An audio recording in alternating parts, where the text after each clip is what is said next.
We are Smooth 98.1. We love music and we love life. It's a beautiful hump of the week Wednesday morning on Smooth 98.1. My name is Ayokunmi Kekirepo. This is the Smooth Breakfast, and it's that time to get into the world of the papers. Take a look at the headlines that have been making the rounds across Nigeria. This is Freshly Pressed, brought to you by First Bank, and it is a beautiful day to talk about a whole host of things because there are a lot of stories to actually sink our teeth into this morning.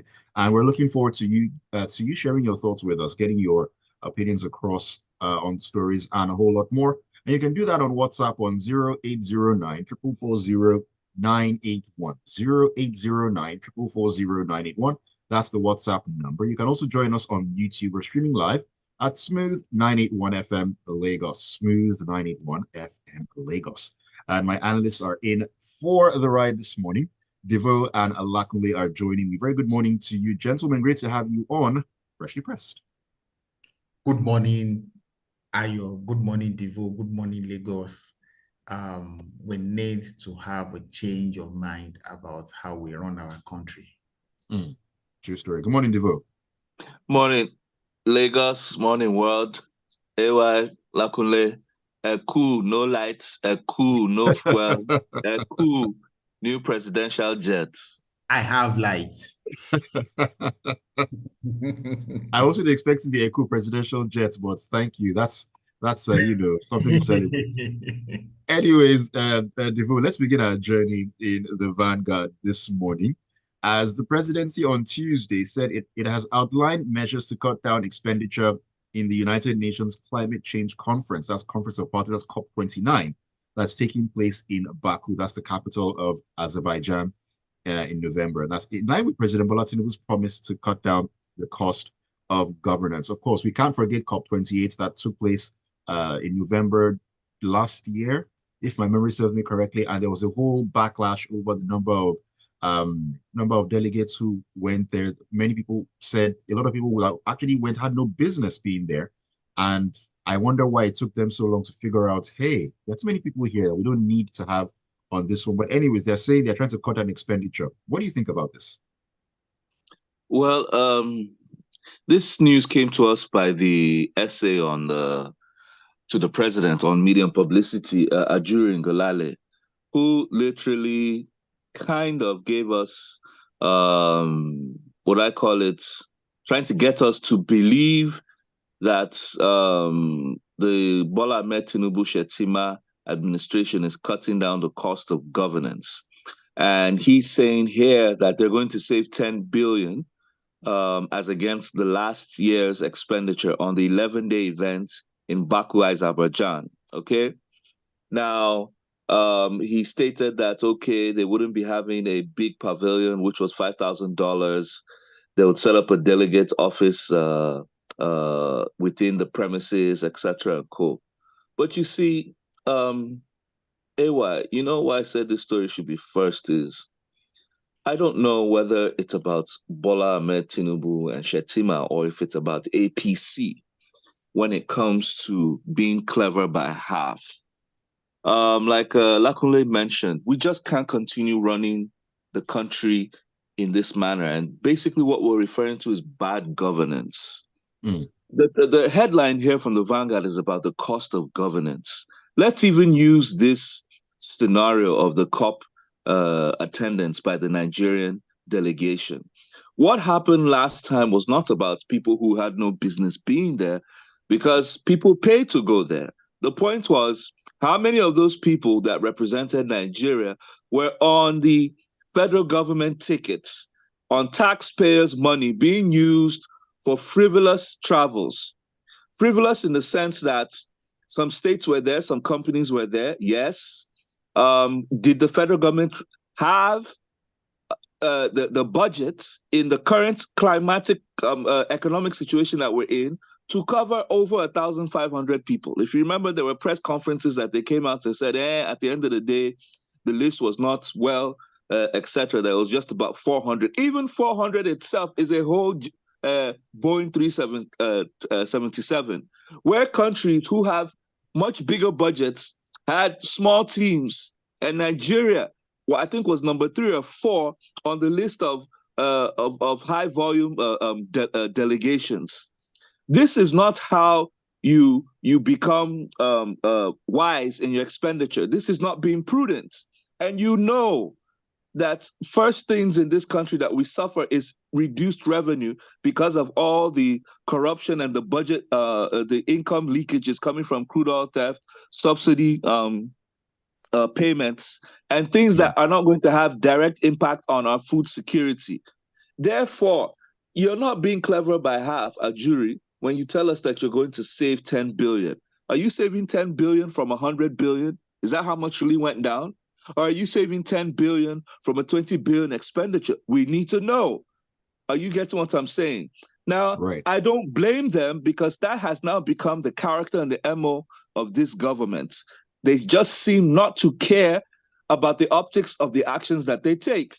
Now, whilst he's explaining that, oh, they're trying to cut down on the COP28 travel, it's the same like manner in which after denying that the presidential jet was bought because of the seizure in France by a Chinese company who was trying to claim their judgment debts on a contract coming from the still same bad governance in contract handling. That's when we realized that 3 jets were seized, 2 were old and 1 was new. And that's the jet that was released and that the president is now using. And I think about 150 million was spent to secure it and get it set. It is the same like manner that our National Assembly, having played, what's that game, Lakunle, that children play, when you hide your head inside the ground and you wait for daddy or mommy to come and hide and seek. After playing hide and seek, as per how much, and coming out boldly to tell us that all we earn is ₦1 million, which is the official position of salary. Yet, in terms of take home and allowances, the truth has finally come out that they all take 29 million as senators back home, which is about 30 million naira, while House of Rep members take about 20 million naira. Who are you fooling? Is it the Nigerian people that you're calling fools? Is it Nigerian people? Obviously, you see, let me say something about this, right? It's not the people in governments that I blame. I'm not even trying to go down on them. I'm talking to the Nigerian people who at some point, you're going to have to wake up. These are the optics that create protest because you have Nigerians who cannot eat a square meal a day. If today is Wednesday and they eat today, their next meal is going to come Friday. This is the state of over 150 million Nigerians. And this is what you have government at both federal and state level. Let's not take our states out because they're also profligate in their expenditure.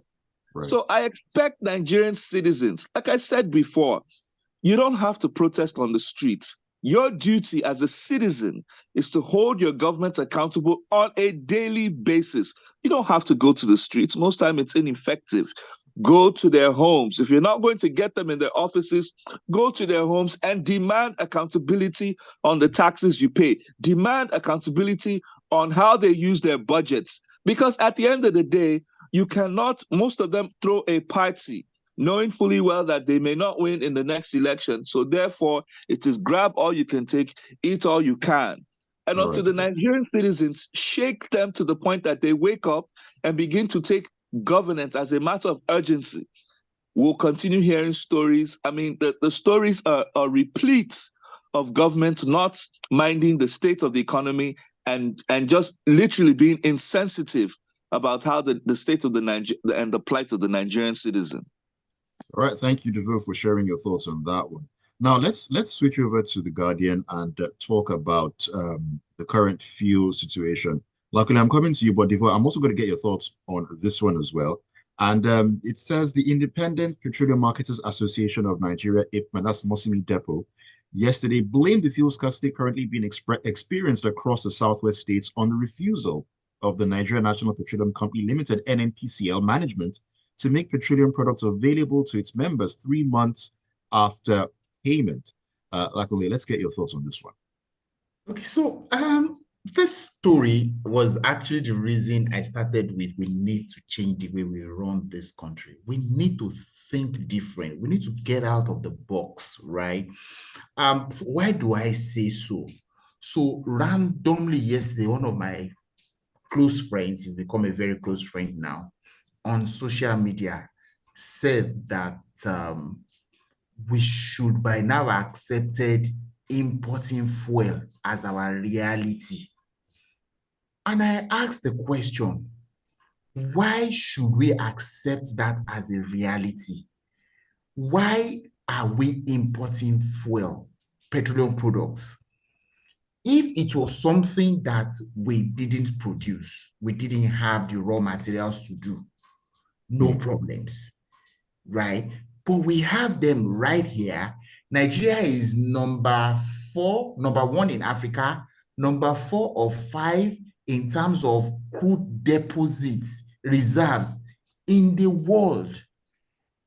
We have capacity to produce how many? As they say, 3 million barrels per day. OPEC quota puts us at 2.1 million barrels per day. But because of who we are, we can't even get 1.1 out of the ground on a daily basis. There is an unspoken agreement, rule, law, whatever, let's call it anything. Many years ago, I think it was during the IBB era, that we reserve a 400,000 barrels per day for local consumption. Now, our 4 refineries are not working. Where are those 400,000 barrels per day? Nobody is speaking to those things. Now, NNPC is the sole importer, so they say. You import fuel, you say we consume 60 million liters of PMS daily. So if that is the case, you are the sole importer, what do you have in place to ensure that that 60 million liters is available every day? Now, this is an allegation that NNPC will ordinarily come out and say, we have 3 months, we have enough for the next 3 months in stock, one thing. They will explain. So where is it? And people are still at their jobs. And Mr. President, when he resumed office, said, don't pity me. I begged you for this job, and I'm going to do everything to make your life easier than it's been in the last 60 years. And here we are. I just told before we came on to this show that it was cheaper for me to drive somebody to work rather than for the person to go and stand at the bus stop where there will be no fuel. Guess what? It is also raining. The number of people I saw this morning wanting to go to work at the bus stops in the rain is unbelievable, that a country that has this primary source of power source is the one that we are having this conversation. It's a shame on everybody involved. That is all we can say here. Shame on all of us that we also keep quiet and we allow these people to ride roughshod over us on things as simple as this. What is the technology that is new about producing petrol? It is the same what do they call it? Fractional distillation, if my chemistry is still correct, that we do. The technology has not changed. The crude that you put into those things to make it happen has not changed. The things that you need to do it has not changed. So what exactly is the problem in making this? It is the personal, individual greed and the I don't care attitude of all of us. That's why we have the kind of leadership we have and the kind of followership that we also have. It's unbelievable that we'll be having this kind of conversation. Here we are, they say they've paid for 3 months ago and they don't have it. And people are on the road struggling to go make their life. And you say people should not protest. You spend money to keep people not to protest. Some people earn money from the visits they made to all of you. And here we are. This is not a way to live life. We're not even living. Somebody said we were living. We were not even living right now. Before you make any decision, before you do anything, you are thinking, is there fuel? How will I get there? How will I get back? And that is just one of the things that we should not even be talking about at all. Thank you for sharing your thoughts, Lakunle. Devoe, I'll take your thoughts as well, but we need to take a quick breather. When we come back in, I'll get your thoughts on this particular story and we'll move on to more stories on Freshly Pressed this morning on the Smooth Breakfast on Smooth 98.1. Don't go anywhere.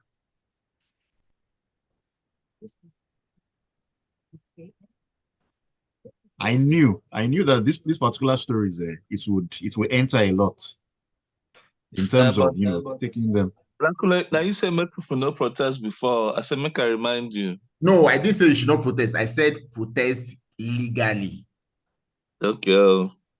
Don't go and break things. Don't go and destroy things. Don't destroy things. Exactly. Yeah, Do but it according to what the law said. You can That's see what I said. how the way they're going about it, it will be hard to tell a hungry and angry Nigerian not And to you see, destroy. the thing is, you are not going to plan that protest. It's going to be spontaneous, and God Yes, will help us. yes. You see, the average man on the street who is angry, he's looking at me driving a car that I'm his problem. It's All right, me going to back. attack.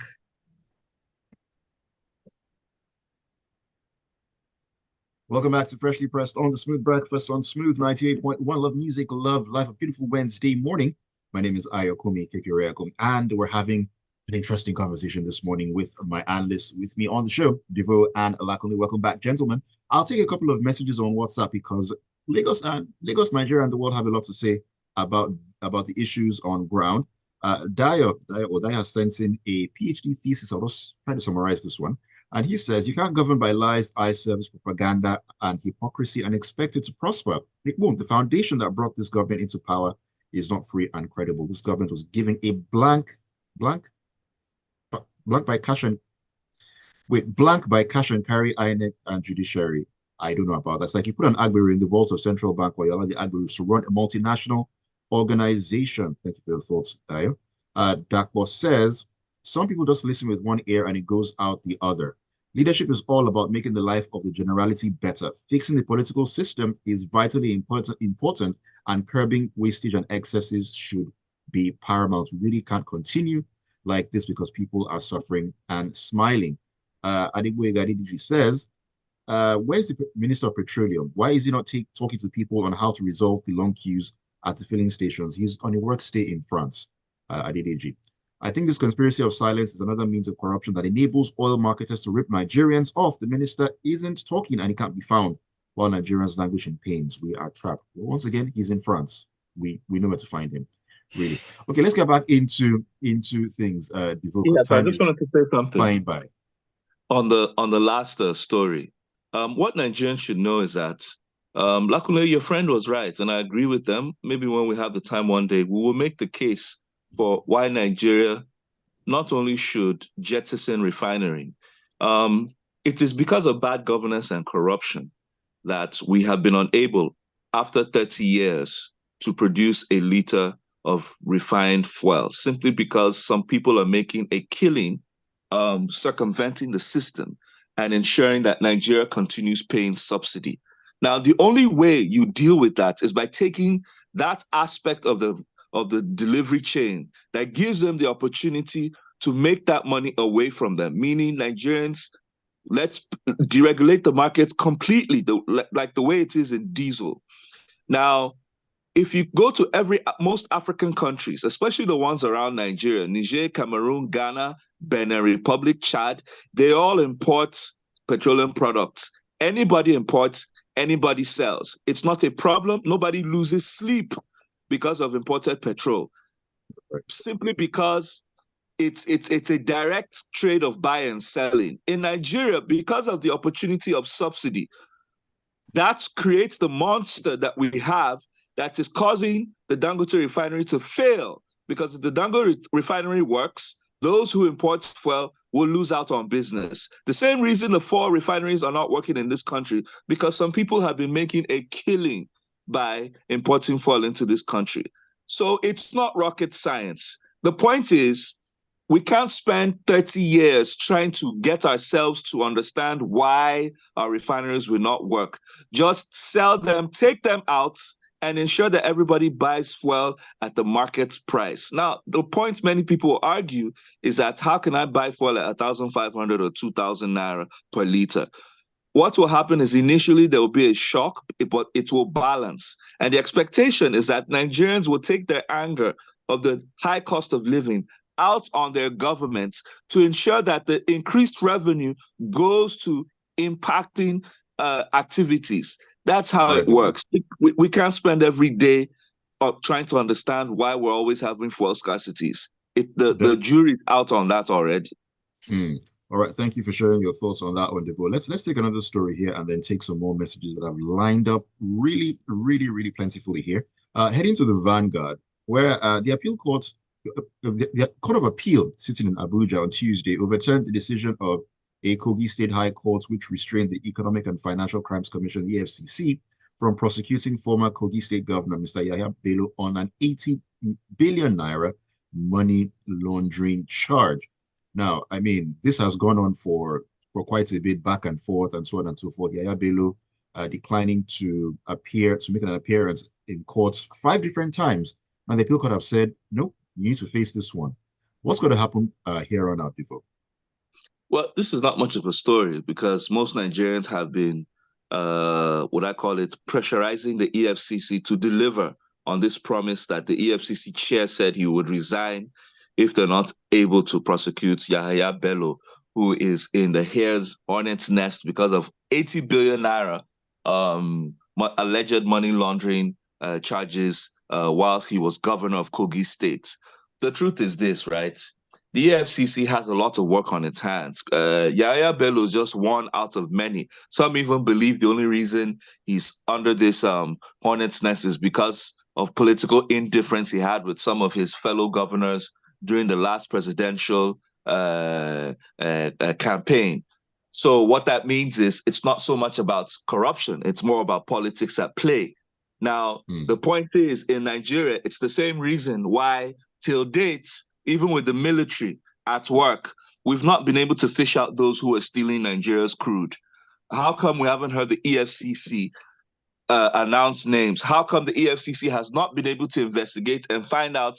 Because let me tell you, AY, all the movies, I call them movies because that's what they are. All the drama you see with them catching a few boats of 800,000 liters are chicken feed. They're like 2% of the crude oil theft that actually takes place.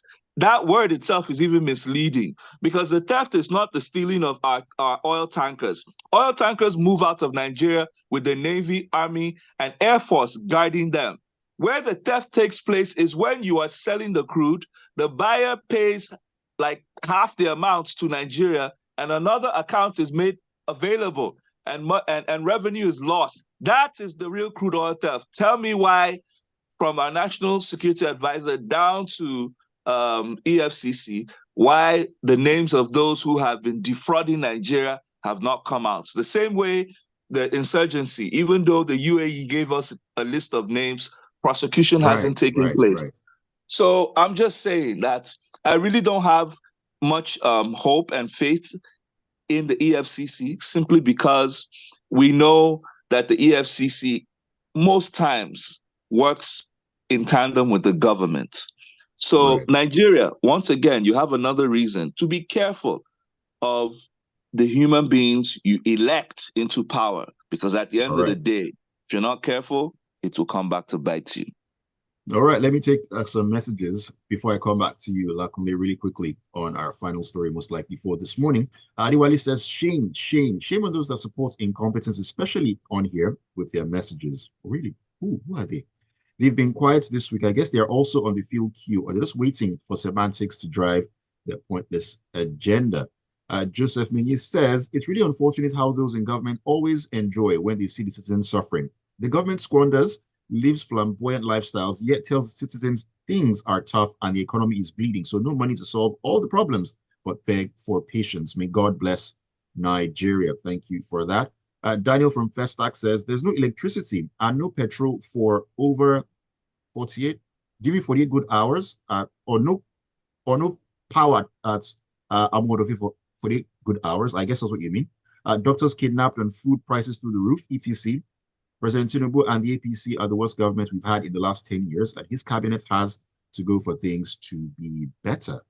Deji Lion King, Deji says, deficit of trust and recent purchase of Airbus A330 by Mr. President will not make me believe whatever that comes from the presidency. Ajuri doesn't have a record of consistency, and over the years, his statements have been confirmed to be untruths. I'm not buying the lies. Okay, really quickly here, Lakunle, let's talk about records here. And this is coming from the Nigerian Tribune, where the Central Bank of Nigeria has reported a significant increase in remittance inflows, reaching $553 million in July 2024, a 130% increase from the corresponding period in 2023. A couple of days ago, it was NNPCL talking about record profits and all that. Now the CBN saying the same thing, records flying all around. So shall we say it's a season of records then? Yes. So this for me would probably be some form of cherry news, at least to the extent that whether we like it or not, something is happening somewhere. But if you ask me, the statement signed by the acting director for corporate communications says that it is a result of some of the actions that the central bank has taken to enhance liquidity in Nigerian foreign exchange market. And guess what? The only reason, the only measure mentioned in this story is about the additional licenses given to IMTOs, that's international money transfer operators, meaning those people who stay here, you send money from anywhere in the world, me here, I receive it in Nigerian naira. Yeah, you get what I mean. So that's diaspora remittances. So could we say then, in my mind, that it is because of the pressure on those of us who are here, who are making demands of our relatives, friends, and family who are in diaspora, who are kind enough to send us more money, that we have this record? That's just a guess. I'm not saying that that's what has happened, but that's a guess in my mind, because the numbers don't seem to add up. What happened between last year and now that would have caused this 130% increment, right? What has changed? We were unable to meet the demands of businesses here who wanted to expatriate their monies out of Nigeria. We didn't have the money to give them. We didn't have enough to even honor our own what's it called, all over the place. So obligations, yes, thank you. About cherry news, as it were, it means that we have a few more thousands or millions of dollars to spend to be able to meet these obligations wherever or whenever they surface. So to that extent, I would say it is good news, at least something cherry to make you feel it's not all gloomy today. So can I put a one-liner? Yes. Can I put a one? All right, Devoe, one-liner, really quickly. Yes, it's actually not cherry news, because they're being clever by half. This is not. That's why they told you that it's not FDI. It's not like someone investing in the country. Part of the reason why the FX markets was low was because, as you can see, multinationals are leaving. The devaluation that took place had a hard hit on them. Secondly, the money they're referring to is money from our own citizens who are sending back here. They've encouraged that because right now, since they're not getting money, they're not getting as much money from crude because of theft. They're not getting as much money from foreign direct investment or foreign portfolio investors. The only money the federal government can even rely on to play around in the FX market is the money Nigerian citizens are sending back. That should never be. So I just hope the country gets its act right so that you can attract the real FX back into the country through FPI and FDI, and even plug the leakages in crude oil theft so that the real money can come back in. All right, let me just take a few messages really quickly because time has absolutely flown by. Pedro says, are they cutting costs because the event is happening in Azerbaijan? Would they do the same if the venue was some other quote-unquote Lux location? Pedro, if you ask me, who then will I ask? Barrister Danukuda says, yes, this APC government has been clever by half with their half-truths and propaganda, but let them be informed that Nigerians are not fools, so they should stop insulting our sensibilities. Thank you for your message. JP says, it's sad we really can't solve simple supply and logistics issues in PMS supply after so long.